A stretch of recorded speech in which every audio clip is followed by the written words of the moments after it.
পৃষ্ঠা 43।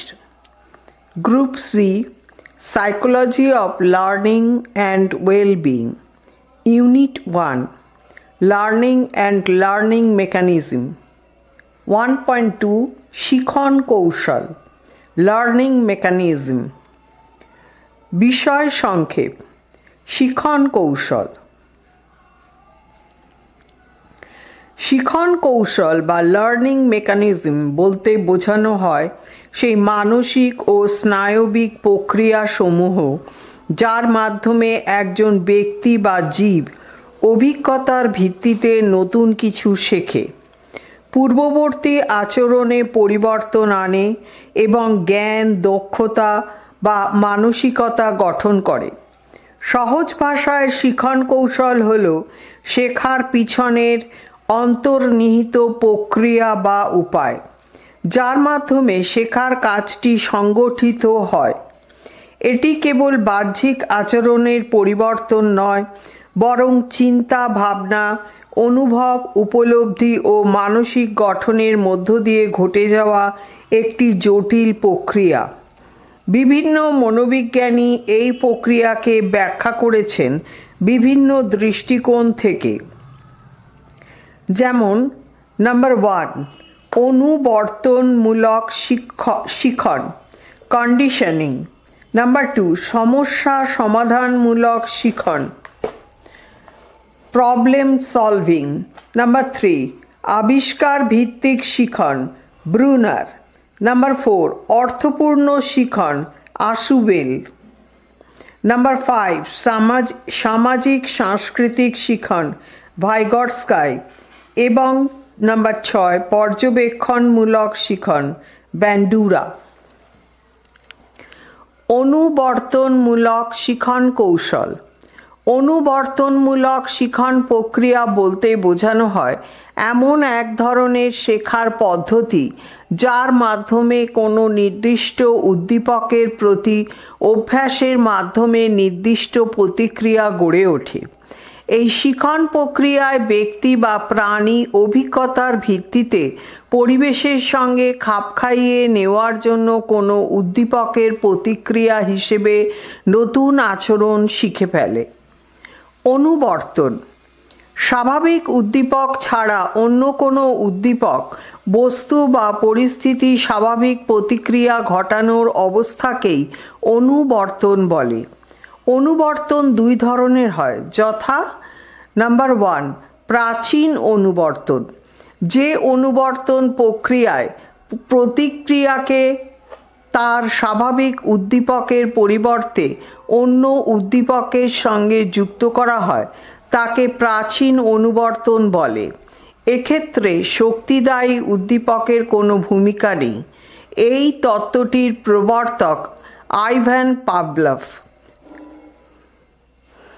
এখানে কোনো স্বাভাবিক উদ্দীপকের, যেমন খাবার, সঙ্গে একটি নিরপেক্ষ উদ্দীপক, যেমন ঘণ্টার ধ্বনি, জুড়ে দেওয়া হয় যতক্ষণ না নিরপেক্ষ উদ্দীপকটি একাই প্রতিক্রিয়া সৃষ্টি করে। উদাহরণ: একটি কুকুরকে যখনই খাবার দেওয়া হয় তখন ঘণ্টা বাজানো হয়। কিছুদিন পর কুকুরটি শুধু ঘণ্টা শুনেই লালা ঝরাতে শুরু করে। নাম্বার 2, সক্রিয় অনুবর্তন, যে অনুবর্তন প্রক্রিয়ায় প্রতিক্রিয়ার নির্দিষ্ট কোনো উদ্দীপক নেই, যে কোনো উদ্দীপকের সঙ্গে প্রতিক্রিয়ার সংযোগ ঘটানো যায় এবং যেখানে প্রাণীর বা শিক্ষার্থীর সক্রিয়তা অপরিহার্য, তাকে সক্রিয় অনুবর্তন বলে। এক্ষেত্রে শক্তিদায়ী উদ্দীপকের বিশেষ গুরুত্ব রয়েছে। মনোবিজ্ঞানী B.F. স্কিনার এই তত্ত্বটির প্রবক্তা। এখানে শেখার প্রক্রিয়া পুরস্কার বা শাস্তির মাধ্যমে গঠিত হয়। পরস্পর সম্পর্কিত একাধিক আচরণের মধ্য দিয়ে প্রাণীকে উপযুক্ত আচরণের দিকে নিয়ে যাওয়াই সক্রিয় অনুবর্তনের উদ্দেশ্য। এই অনুবর্তনের মূল বিষয় হল আচরণের সংশোধন করা। এক্ষেত্রে অনুবর্তিত আচরণ ঐচ্ছিক, অর্থাৎ প্রাণীর ইচ্ছাধীন। উদাহরণ, একটি শিশু ভালো আচরণ করলে যদি পুরস্কার পায় তাহলে সে ভবিষ্যতে সেই আচরণ করার প্রবণতা বাড়ায়।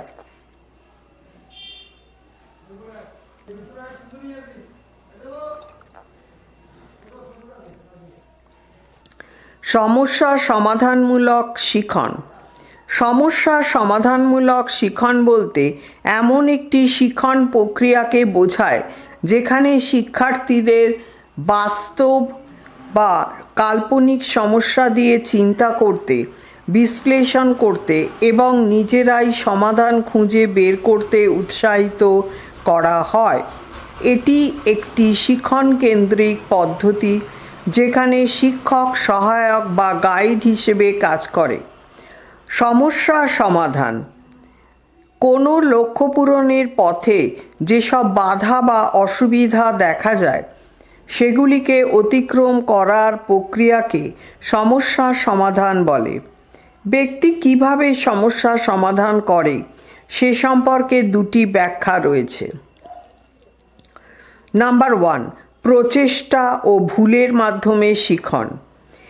একটি মৌলিক শিখন প্রক্রিয়া যেখানে শিক্ষার্থী বা শিখতে ইচ্ছুক ব্যক্তি বিভিন্ন উপায়ে চেষ্টা করে, ভুল করে এবং অবশেষে সঠিক সমাধানে পৌঁছায়।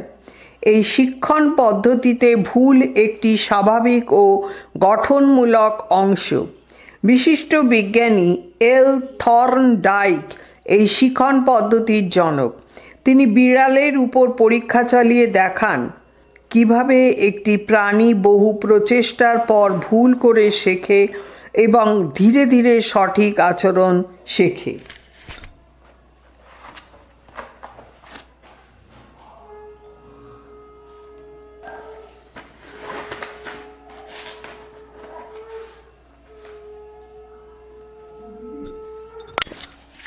পৃষ্ঠা 44।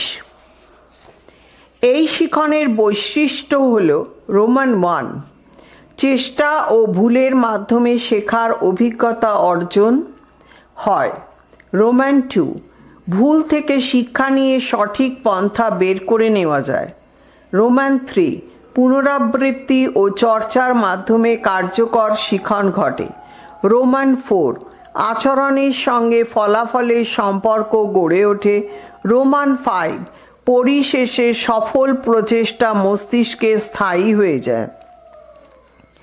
উদাহরণ, একটি বিড়ালকে খাঁচার ভিতর রাখা হলো এবং বাইরে খাবার রাখা হলো। বিড়ালটি খাঁচা থেকে বের হওয়ার জন্য নানা চেষ্টা করে, খাঁচার গায়ে লাফায়, থাবা মারে, চাপ দেয়। বহু ভুলের পর একসময় সঠিক পদ্ধতিতে ল্যাচ খুলে বাইরে বেরিয়ে আসে। পরবর্তীতে বিড়ালটি আগের ভুলগুলি না করে সরাসরি সঠিক পদ্ধতিটি ব্যবহার করে। শিক্ষার প্রয়োগ।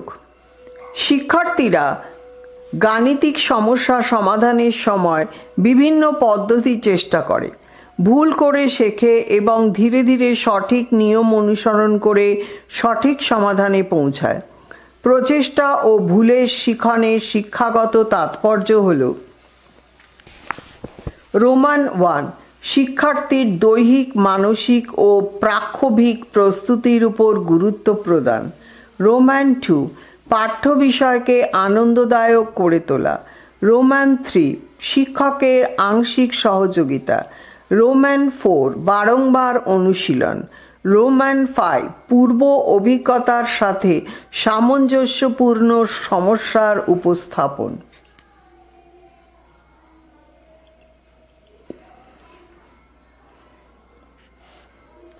নাম্বার 2, অন্তর্দৃষ্টিমূলক শিখন।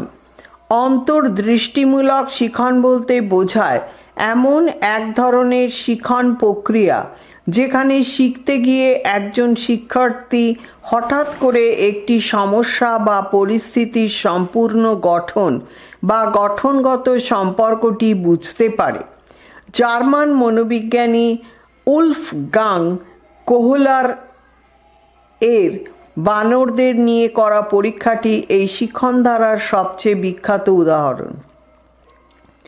তিনি দেখিয়েছিলেন কিভাবে একটি বানর হঠাৎ করে বুঝে যায় কিভাবে লাঠি ব্যবহার করে দূরে থাকা একটি কলা পেতে পারে। সে এটি বারবার চেষ্টা করে না, বরং হঠাৎ করে একটি উপায় বুঝে ফেলে। এটি অন্তর্দৃষ্টিমূলক শিখন। এই শিখনের বৈশিষ্ট্যাবলী হল: রোমান 1, সম্পূর্ণ পরিস্থিতি অনুধাবন। শিখতে গেলে ব্যক্তি বা ছাত্র সম্পূর্ণ সমস্যাটি গঠন বুঝে ফেলে। রোমান 2, হঠাৎ করে সমাধান খুঁজে পায়।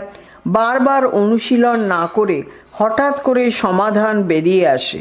রোমান 3, চিন্তা ও বিচার বিশ্লেষণের মাধ্যমে শিক্ষা। এটি যান্ত্রিক নয়, বরং বিশ্লেষণধর্মী। রোমান 4, সৃজনশীলতা বৃদ্ধি করে, কারণ এতে নতুনভাবে চিন্তা করার সুযোগ থাকে। রোমান 5, সমাধান দীর্ঘস্থায়ী হয়। যেহেতু ব্যক্তি নিজে বুঝে নিয়ে শিখেছে, তাই বেশি দিন মনে থাকে। শিক্ষার প্রয়োগ। রোমান 1, শিক্ষার্থীরা পাঠ গ্রহণকালে বা সমস্যা সমাধানের ক্ষেত্রে অন্ধ বা যান্ত্রিক প্রচেষ্টা থেকে বিরত থাকে। সে বিষয়টি ও শিক্ষিকাদের লক্ষ্য রাখতে হয়।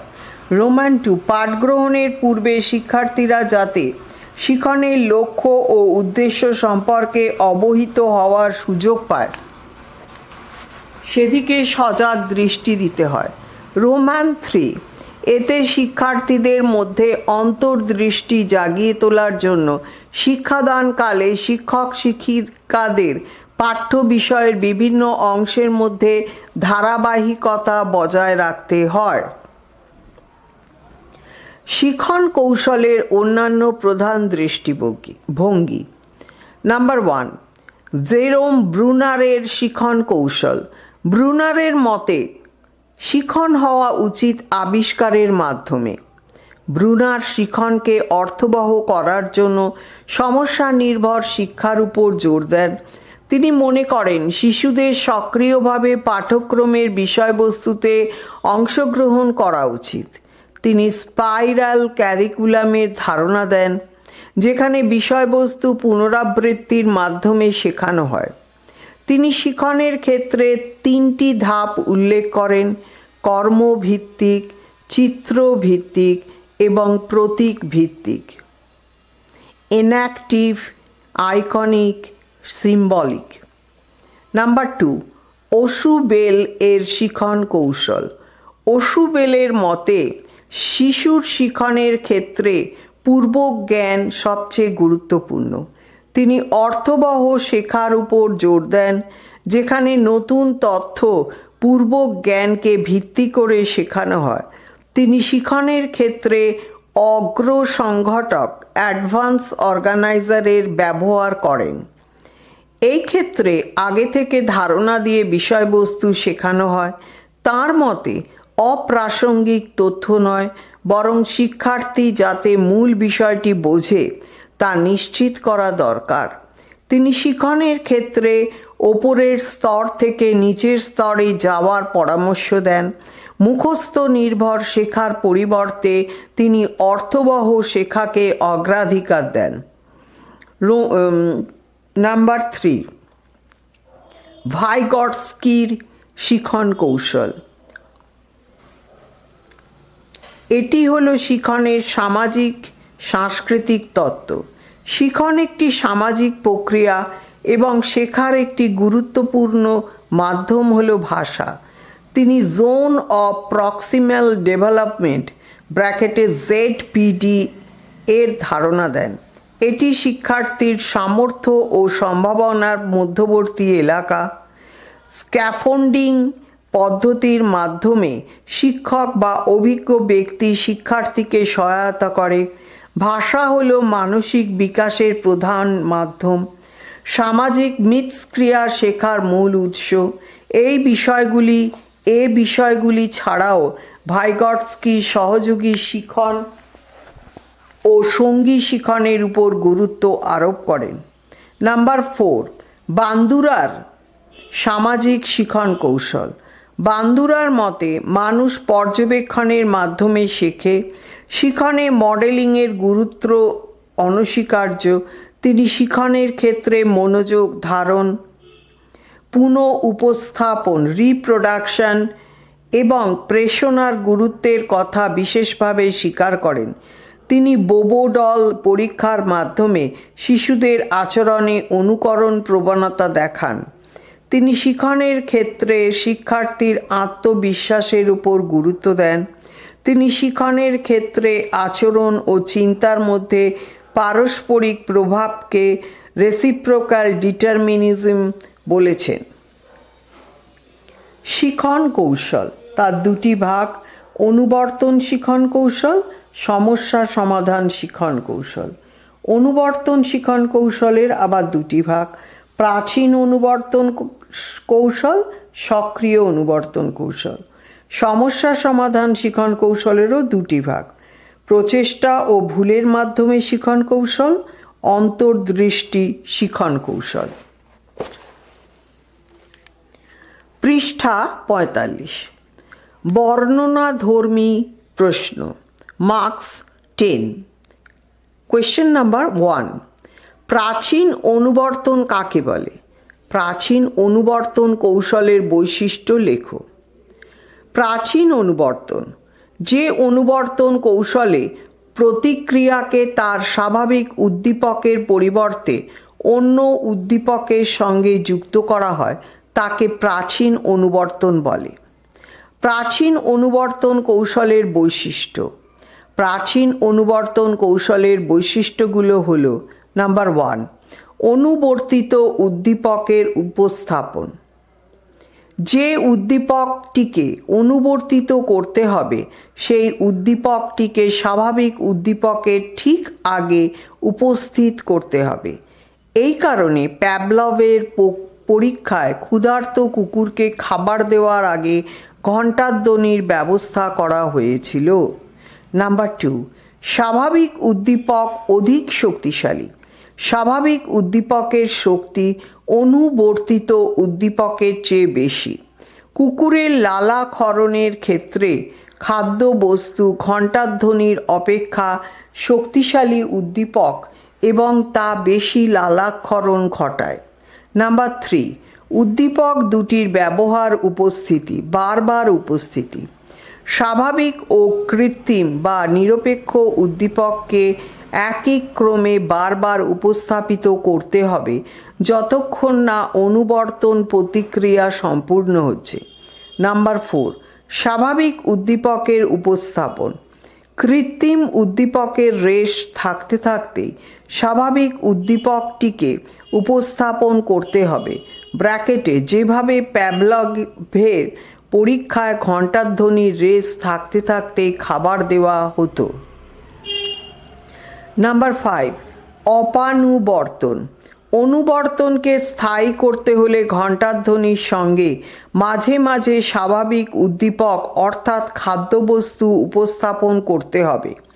অনুবর্তনের পরে দীর্ঘ সময়ের মধ্যে যদি খাবার না দেওয়া হয়, শুধু ঘণ্টাই বাজানো হয়, তাহলে ক্রমশ লালাক্ষরণের ব্র্যাকেটে অনুবর্তিত প্রতিক্রিয়া পরিমাণ কমতে কমতে বন্ধ হয়ে যাবে।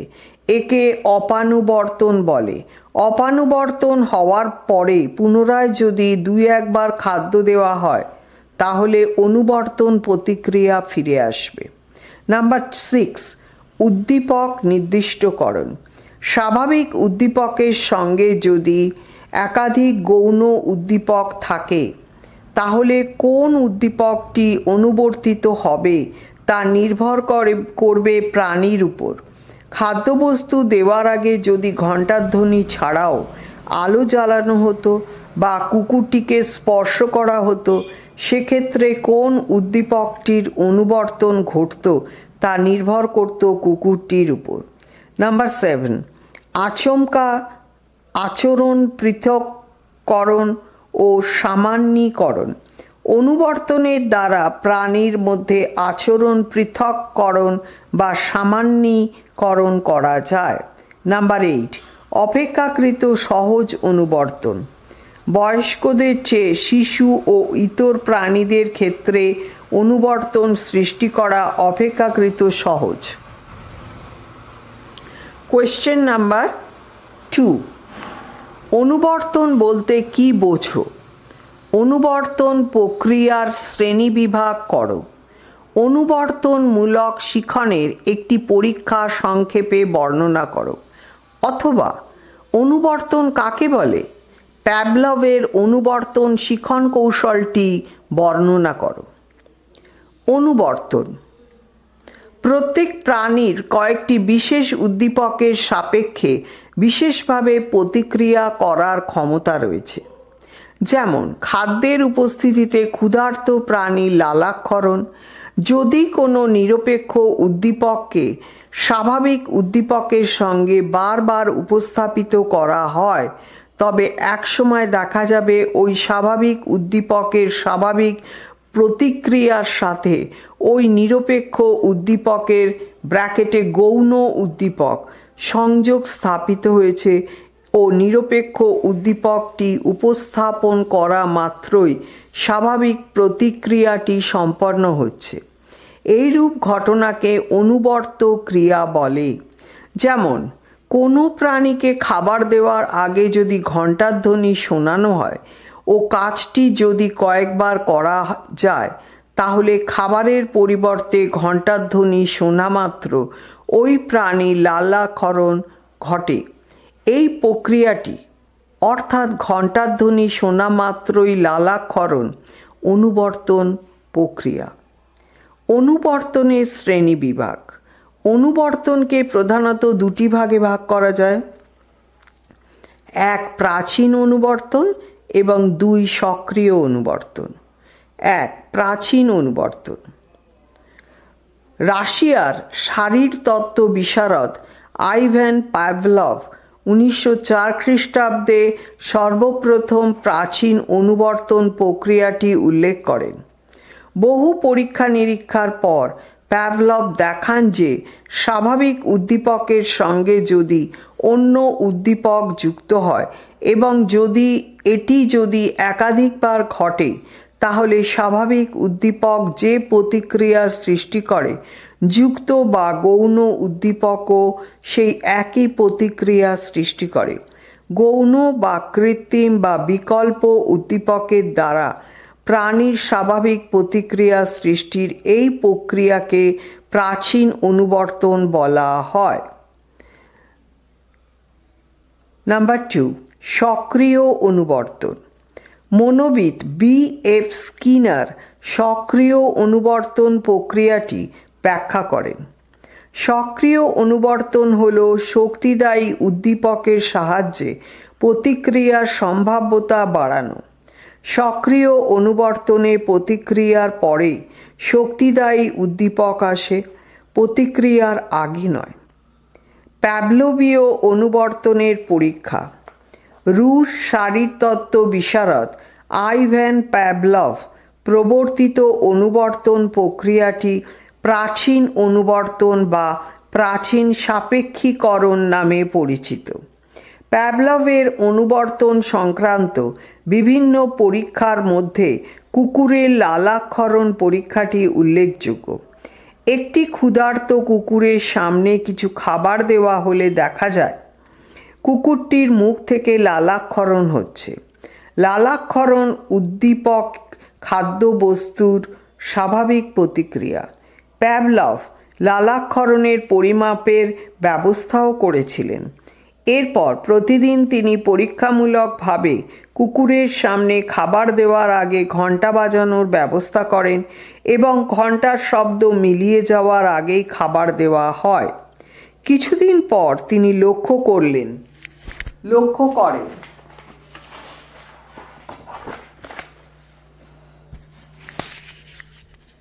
পৃষ্ঠা 46, খাবার দেওয়ার আগে ঘণ্টার ধ্বনি শোনাতেই কুকুরটির লালাক্ষরণ শুরু হচ্ছে। ঘণ্টার ধ্বনির সঙ্গে লালাক্ষরণের স্বাভাবিক কোনো সম্পর্ক নেই। ঘণ্টার ধ্বনির স্বাভাবিক প্রতিক্রিয়া হল সজাগ ভাব। তাই প্রথম ঘণ্টার ধ্বনির সঙ্গে সঙ্গে কুকুরের মধ্যে সজাগ ভাব দেখা যেত, কিন্তু ওই পরীক্ষাটি বারবার করার ফলে ঘণ্টার ধ্বনি স্বাভাবিক উদ্দীপক খাদ্যবস্তুর স্বাভাবিক প্রতিক্রিয়া লালাক্ষরণ ঘটায়। একেই প্যাভলভ অনুবর্তন প্রতিক্রিয়া বলেন। পরীক্ষার কাঠামোটি হল: 1. অনুবর্তনের পূর্বে ঘণ্টার ধ্বনি ব্র্যাকেটে S1, তার নিচে স্বাভাবিক উদ্দীপক অ্যারো চিহ্ন দিয়ে সজাগ ভাব ব্র্যাকেটে R1, তার নিচে স্বাভাবিক প্রতিক্রিয়া। খাদ্য ব্র্যাকেটে S2, তার নিচে স্বাভাবিক উদ্দীপক অ্যারো চিহ্ন দিয়ে লালাক্ষরণ R2, তার নিচে স্বাভাবিক প্রতিক্রিয়া। নাম্বার 2, অনুবর্তনের পরে ঘণ্টার ধ্বনি ব্র্যাকেটে S1, তার নিচে ব্র্যাকেটে কৃত্রিম উদ্দীপক বা অনুবর্তিত উদ্দীপক অ্যারো চিহ্ন দিয়ে লালাক্ষরণ ব্র্যাকেটে R2, তার নিচে ব্র্যাকেটে কৃত্রিম প্রতিক্রিয়া বা অনুবর্তিত প্রতিক্রিয়া। অর্থাৎ ঘণ্টার ধ্বনি এখানে সজাগভাবে সৃষ্টির পরিবর্তে লালাক্ষরণে সক্ষম হয়েছে। কোয়েশ্চেন নাম্বার 3, অপানুবর্তন বলতে কি বোঝো? শিক্ষাক্ষেত্রে প্রাচীন অনুবর্তনের উপযোগিতা লেখো, অথবা শিশুর শিখনে প্রাচীন অনুবর্তন প্রক্রিয়ার তাৎপর্য লেখো, অথবা শিক্ষাক্ষেত্রে প্যাভলভের তত্ত্বের অবদান লেখো, অথবা শিক্ষাক্ষেত্রে প্যাভলভীয় অনুবর্তন তত্ত্বের গুরুত্ব লেখো। অপানুবর্তন প্যাভলভের কুকুর, ঘণ্টার ধ্বনি, মাংস এবং কুকুরের লালাক্ষরণ সম্পর্কিত পরীক্ষায় অনুবর্তনকে স্থায়ী করতে হলে ঘণ্টার ধ্বনির সাথে মাঝে মাঝে স্বাভাবিক উদ্দীপক অর্থাৎ মাংস বা খাদ্যবস্তুকে উপস্থাপন করতে হবে। অনুবর্তনের পরে দীর্ঘ সময়ের মধ্যেও যদি খাবার দেওয়া না হয়, শুধু ঘণ্টাই বাজানো হয়, তাহলে ক্রমশ লালাক্ষরণের ব্র্যাকেটে অনুবর্তিত প্রতিক্রিয়া পরিমাণ কমতে কমতে একসময় তা বন্ধ হয়ে যাবে। একে অপানুবর্তন বলে। শিক্ষাক্ষেত্রে প্রাচীন অনুবর্তন তত্ত্বের উপযোগিতা। ইতর প্রাণী থেকে শুরু করে মানব শিশুর শিখনে প্যাভলভীয় প্রাচীন অনুবর্তন প্রক্রিয়ার উপযোগিতা লক্ষ্য করা যায়। এর শিক্ষাগত তাৎপর্যগুলি হল: নাম্বার 1, শিশুর ভাষাগত বিকাশ। শিশুর ভাষাগত বিকাশের ক্ষেত্রে প্রাচীন অনুবর্তন কৌশলের যথেষ্ট প্রভাব লক্ষ্য করা যায়। শিশুকে ভাষা শেখানোর সময় কোনো একটি বিশেষ পরিচিত বস্তু বা ব্যক্তির সঙ্গে বিশেষ একটি শব্দকে যোগ করে দেওয়া হয়। উদাহরণস্বরূপ বলা যায়, বিশেষ একজন মহিলাকে দেখিয়ে মুখে ঠাকুরমা শব্দটি বারে বারে উচ্চারণ করতে থাকলে শিশু ঠাকুরমা শব্দটি শেখে। এই পদ্ধতিতেই শিশু বহু শব্দ ও ভাষা আয়ত্ত করে। নাম্বার 2, শিশুর শিখন দক্ষতা। এই কৌশলের দ্বারা শিশু শিখন দক্ষতা অর্জন করে। লেখা, পড়া, বানান শুদ্ধ করা, নামতা মুখস্থ করা প্রভৃতি ক্ষেত্রে অনুবর্তনের প্রভাব দেখা যায়। নাম্বার 3, শিশুর অভ্যাস গঠন। শিশুর মধ্যে অভ্যাস গড়ে তোলার ক্ষেত্রেও এই কৌশল গুরুত্বপূর্ণ ভূমিকা পালন করে। যেমন সকালবেলায় ঘুম থেকে ওঠা, নিয়মিত দাঁত মাজা, ঠিক সময়ে পড়তে বসা প্রভৃতি। নাম্বার 4, কু অভ্যাস দূর করা। বানান ভুল, অশ্লীল শব্দ উচ্চারণ, মুদ্রাদোষ ইত্যাদি কু অভ্যাস দূর করতে এই পদ্ধতি ব্যবহৃত হয়। নাম্বার 5, শিশুর প্রাক্ষোভিক বিকাশ। প্রাক্ষোভিক বিকাশে অনুবর্তনের বিশেষ ভূমিকা দেখা যায়। মানুষের জীবনে জটিল প্রাক্ষোভ অনুবর্তনের ফল। প্রক্ষোভ উদ্দীপকের ব্যাপকতা অনুবর্তনের কারণেই ঘটে। নাম্বার 6, শিশুর আগ্রহ বা অনাগ্রহ সৃষ্টি। শ্রেণী শিখনের ক্ষেত্রে বিভিন্ন পাঠ্য বিষয়ে শিক্ষার্থীর আগ্রহ বা অনাগ্রহ অনুবর্তন প্রক্রিয়ারই ফল। অনেক ক্ষেত্রে শিক্ষক শিক্ষিকার প্রতি ভালোবাসা, তিনি যা পড়ান সেই বিষয়ে অনুবর্তিত হয়। 7. শিক্ষকের আচরণ শিক্ষার্থীর মধ্যে অনুবর্তন।